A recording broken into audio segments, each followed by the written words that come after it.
Good morning, guys, and I did it. I finished Allie's sheep last night, and I'm very excited to give it to her. Well, what did Mommy stay up last night making for you? A sheepy! Are you excited to see it? Alright, I think you're gonna love to cuddle it. Close your eyes. It is beautiful! What do you think? Come here and show the vlog. I love it. Aww. So yeah, I stayed up way too late. I stayed up until like 1 o'clock in the morning finishing that up, but it was totally worth it. It turned out so cute, and I almost want to make a couple more for the kids because they might like them too. I don't know. I'll ask them. I know Taylor would like one. I don't know if John would or not. Actually, you know what? I bet John would, but he would never admit that he liked it. So I might make a couple more for the big kids.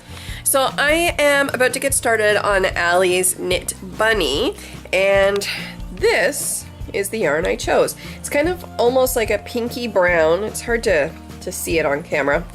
And it's just the loops and thread, which is the Michael's version of Woolies. And you can see their knockoff name is Woolsey, because they're super creative like that. And actually, in some ways, it is slightly better quality than the Woolies brand, only because it's got a much higher content of real wool compared to acrylic.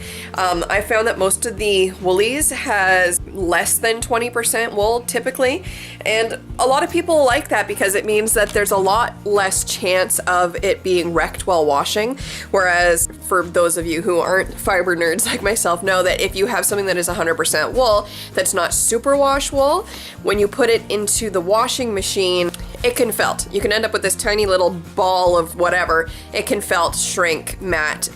It'll be ruined if you don't wash it the right way. But I like things with a higher content of wool because they're much more durable, and two, if you're making garments like hats, mitts, whatever, they have a lot more insulative properties. So anyway, the reason I went with this is because it was on clearance at Michael's for $2 a ball, and that's good for me. So I picked up a couple of those, and I'm gonna get started on Allie's bunny today. Okay, so I've mentioned before that when I knit, I don't know how to knit from patterns.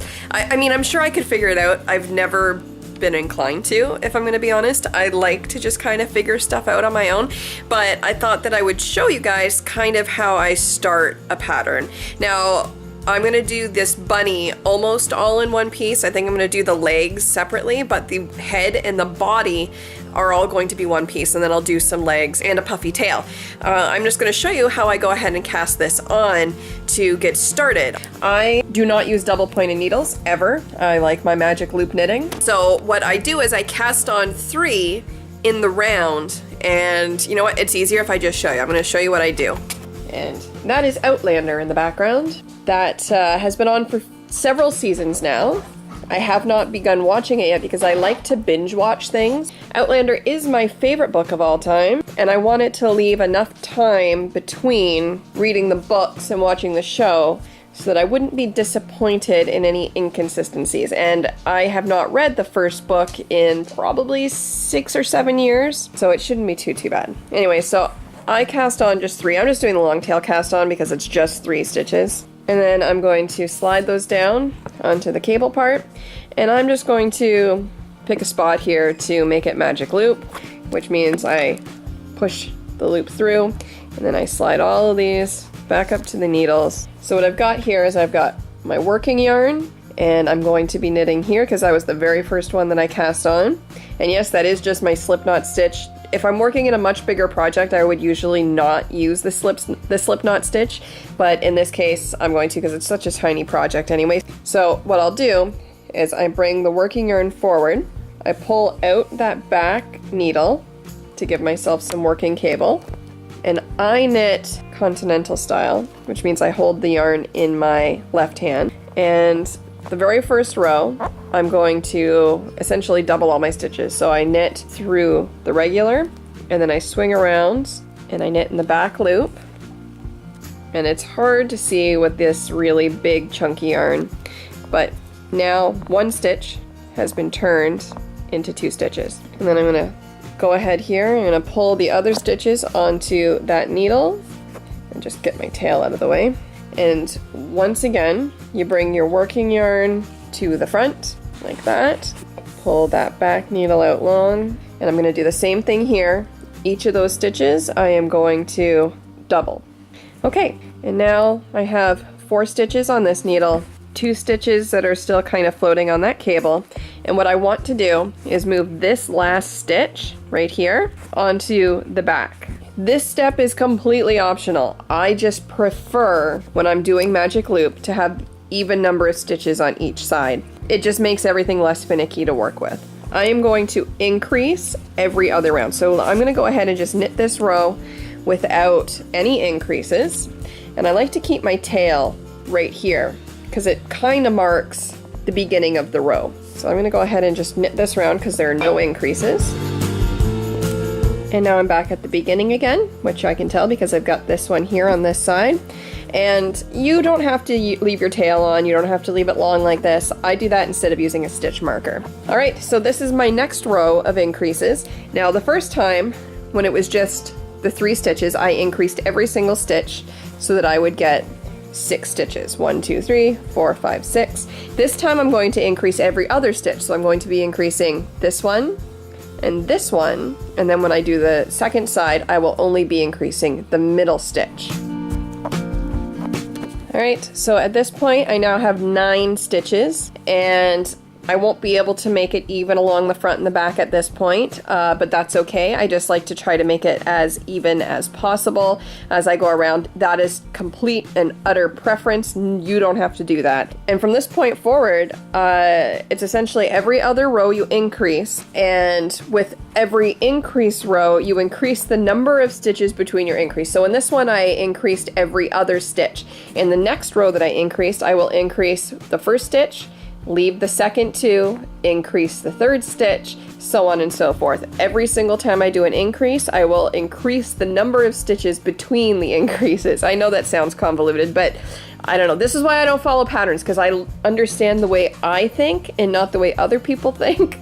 So this is just how I do it. Anyway, I'm going to go ahead and keep working on this, keep watching my show, and I'll get back to you when I've got a lot more bunny to show you. So I've finished increasing on the head of the rabbit. I'm going to do a couple more rows with no increases, just straight, and then I will start decreasing. Now, whereas here I increased every other row in order to make this nice gradual increase, and it gives it almost like a little point to the nose. At the back, I want it to be a lot more rounded, so I will not be putting plain rounds in between the decrease rounds. I will just decrease every single round until I get down to, this was 3 stitches, if you recall. I'm going to decrease down to 6 stitches because it's the neck. It doesn't have to be as narrow as the nose. So I'm going to go ahead and do that, and I will show you when I come back how it looks. I will also stuff this before the hole gets too small to stuff. And what I use for stuffing is I actually will go to the thrift store and I will buy old stuffed animals, and I will just rip out their stuffing.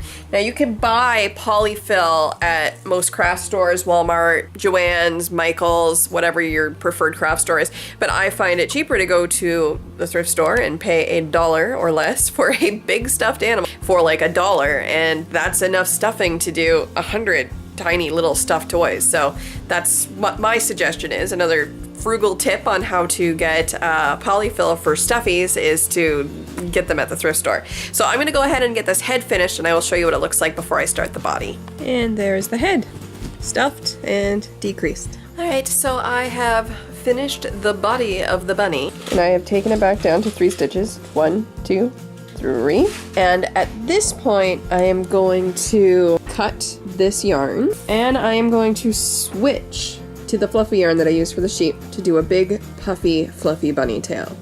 Alright, so as you can see, I have completed the body of the bunny. It's got a head, a body, and a floofy tail, which is a pain in the butt.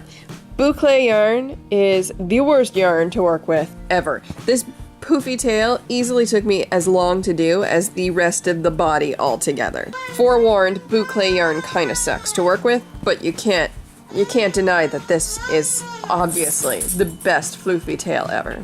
Alright, and I wanted to show you guys something, kind of a nifty trick when you're doing faces. Instead of just stitching on a couple of beads for eyes, it's always good if you can shape the face a bit. Oh, hello visitor.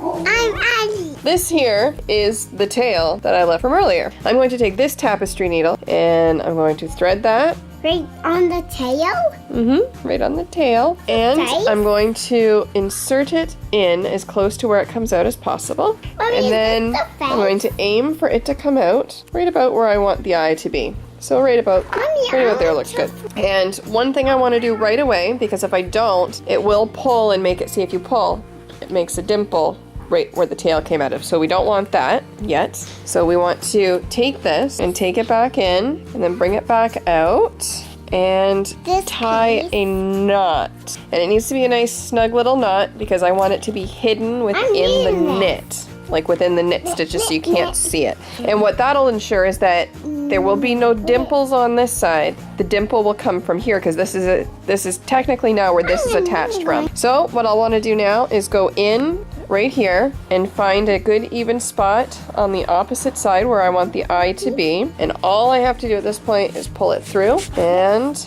give a good tug until the eye dimples in like that. I will do the same thing on the other side. I will find a different spot to put it through so it doesn't just pull through. You want it to at least catch Mommy, a stitch. I want it right over there. And right back out to the other side.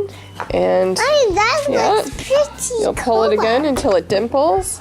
And as you can see, you've got one eye hole and a second eye socket. And that way, when you go to put your beads in for eyes, or if you're using embroidery stitches, it will look like an actual eye. And you can see even just doing that makes the whole head look more like a rabbit head right from the get-go. It went from being very, here, I'll loosen it back up. When it's like that, it's just kind of it's almost like serpent-like. But as soon as you pull that in to make an eye socket, it turns the whole thing into a bunny head. And you can really see how that's gonna look like a rabbit at the end once we put a little nose on there and either a bead or some embroidery in there for the eyes and maybe a cute little smile.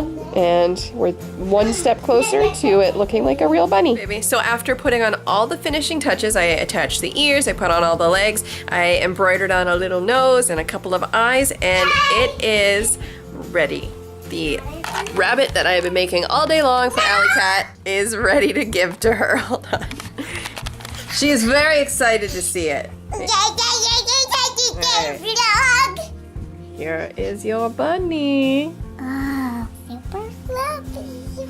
What do you think? It's good, but it's not gonna be Queen Bunny. No, I'll put her crown on later. But what do you think? Is she super cute? Yeah.